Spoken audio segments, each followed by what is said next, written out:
Hi, everyone, and welcome back to the Living on Lemonade podcast. Happy October. It is hard to believe we're already in the 10th month of the year. I don't know. I do not know where the year has gone. Like last month, I decided to try this, I guess, intuitive, inspirational message again, and this time for October. I don't know if anyone's liking it, or how long I'll do it, but if it's received well, I'm happy to try it out for a while and see where we go from there. It's been a fun practice for me too, with my intuitive development and just kind of seeing how things land. So to give you a little bit of background, I basically for this message just got quiet, grounded, went into meditation. Oh my goodness. I think it's time for bed. And just kind of set the intention of like what is the like what's the vibe for October? What's the message that we need to hear inside this community for our highest good and most amount of healing? What are we all kind of feeling collectively a little bit here? Or what's the highest message for us? Now, it's interesting because I could say it's my logical mind and just, stop at that. But there's also just a part of me that has been very intentional about connecting with nature more over the last few months. And by that I mean the cyclical, um, how do I want to say that? The different ways that nature has shows that it cycles. So, you can look at the seasons, you can look at the moon phases, even with women, like our menstrual cycle, right? I've been kind of leaning into those natural ebbs and flows and seasons of life in different ways and how nature just does it naturally, and try not to fight it, and put myself in a season that I'm not in, just honoring whatever season that I'm in. So that's kind of a little bit of the background. The first thing that I saw, and I have my eyes closed and I just kind of see pictures, images in my mind. Like if I were to tell you to close your eyes and picture a rose or something like that, and you can kind of see it in your mind. That's how it works for me. The first thing I saw is the leaves falling off the trees. And yes, we're in autumn now, we're in fall. And when I kind of got curious about that, it's like, well, yes, I know that it's autumn. October kind of, especially where I live in southwestern Ontario, it's like, yeah, that is kind of the vibe just naturally because trees are changing color and then the leaves fall off the trees and we're kind of getting into this new season, right? But leaning a little bit more into it, it's like, okay, well, what does this have for us? And what I really felt was just after the busyness of the summer that we often experience in our lives, whether you have a family and your kids are at a school and you had an entirely different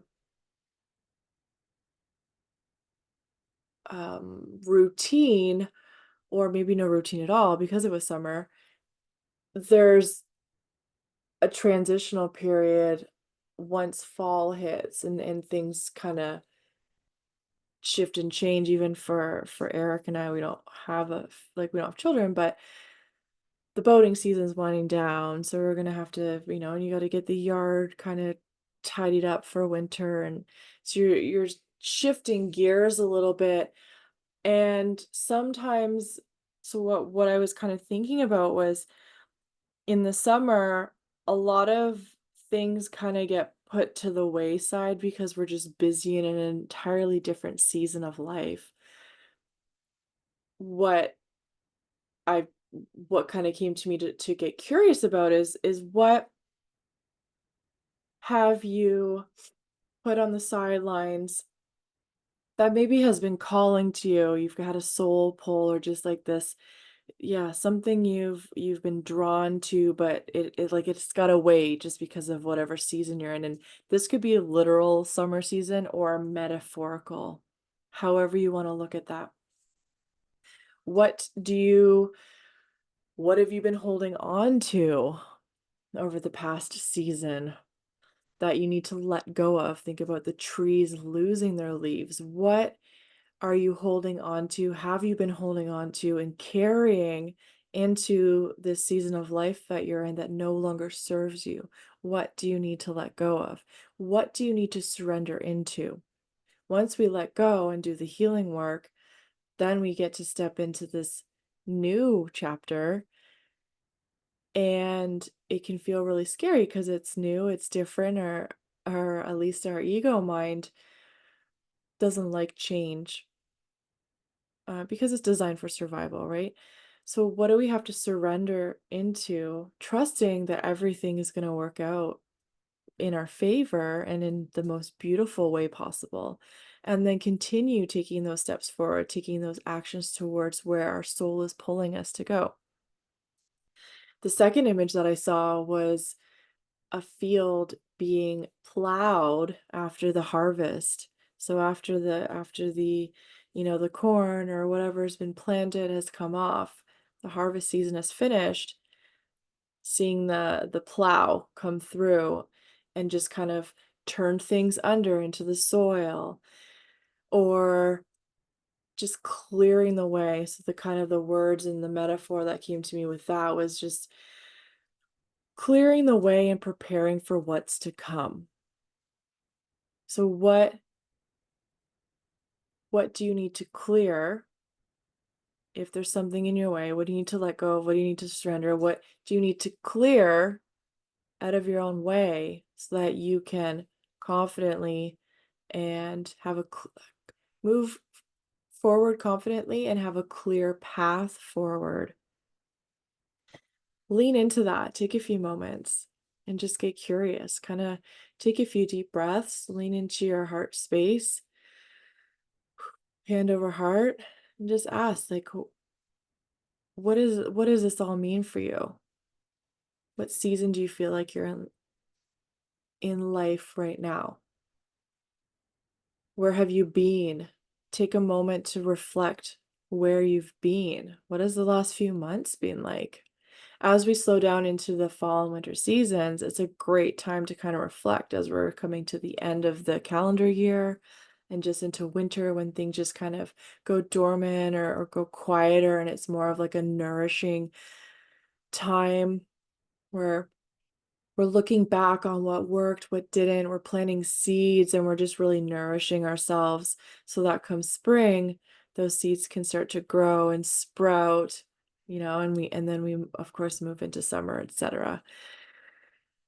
I wrote down here, now's the time. So be intentional. Have a little bit of a review. Look back. What's the last few months been like for you? Where are you at now? And where do you want to go next?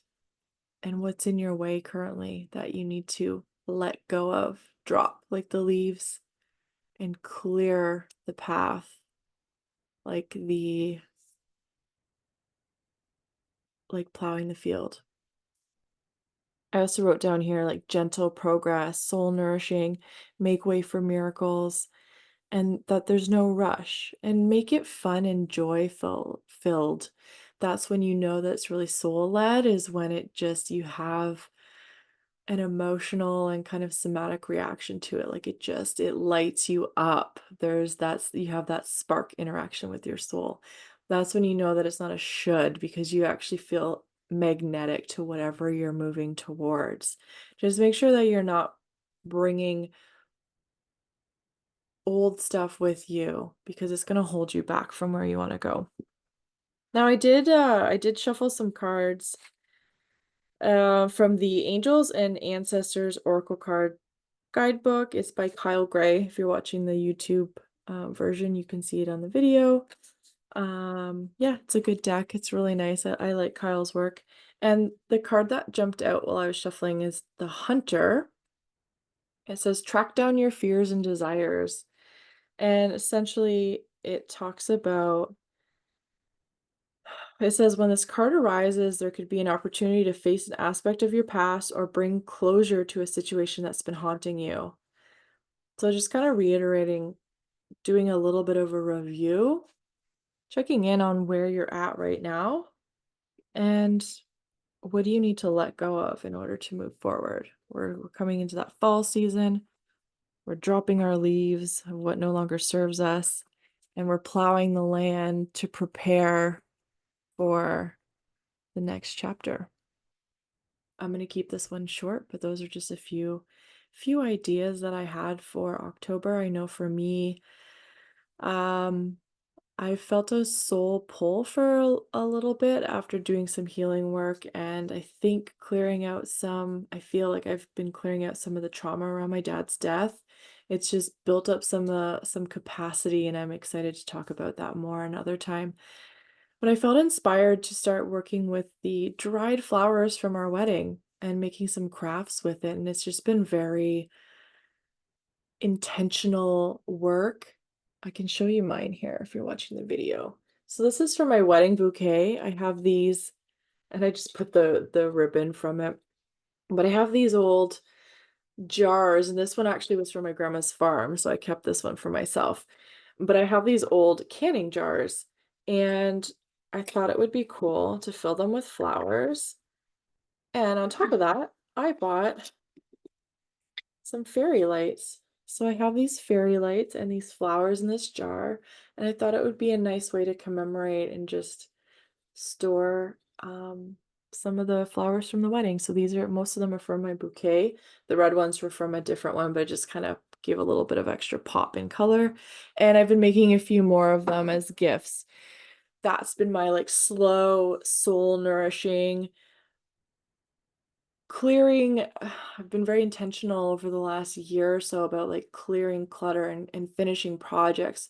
My mom and I have a craft show near the end of this month, and so I've been working on different crafting projects, starting and finishing projects that have just been sitting in drawers that I just bought and never started, or have started and not finished, so that we can sell them and just get them out of the house, kind of clear the clutter, have new, clear the energy, little bit of that old energy that's just, sitting collecting dust, and being creative in the meantime, which is always good for me. I love having creative things to do.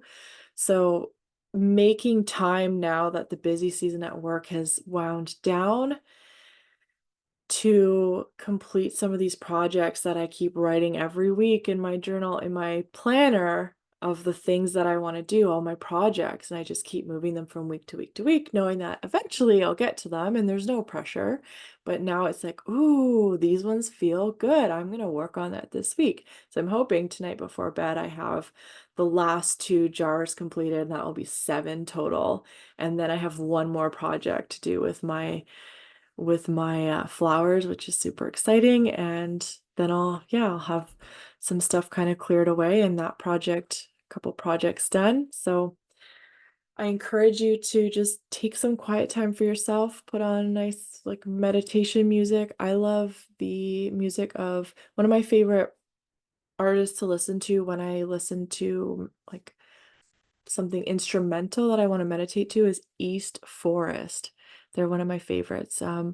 Their tune Opening is one of my favorites, or Hold On. I love that as well. So check it out if you want, but just make a little quiet time for yourself, set an intention for the month, and see what you need to lean into, what you need to let go of, surrender to, and clear the path, and where your soul wants to go next and how you need to do it. So I hope that's helpful for everyone. If you've got ideas, or if this resonates, you got feedback, I'd love to hear from you. And we'll see you inside the next episode. We're looking at, it'll be, the next thing will be October 8th. There will be a soul care hour at 8 p.m. Um, and then, yeah, the rest of the details, just pop into the Living on Lemonade Facebook community. I've got all the dates and the events in there. There's 2 soul care hours. Words are hard tonight. And our monthly class will be the 17th at 8 p.m. We're going to talk about grounding, which is a wonderful topic and totally fits in the theme of just like slowing down and nourishing and making sure that we're getting quiet so that we can hear the whispers of our soul. So I'm excited to talk about that later this month. I hope everyone's doing well. I'm sending you a hug if you need one, and see you inside the next episode. Bye everyone.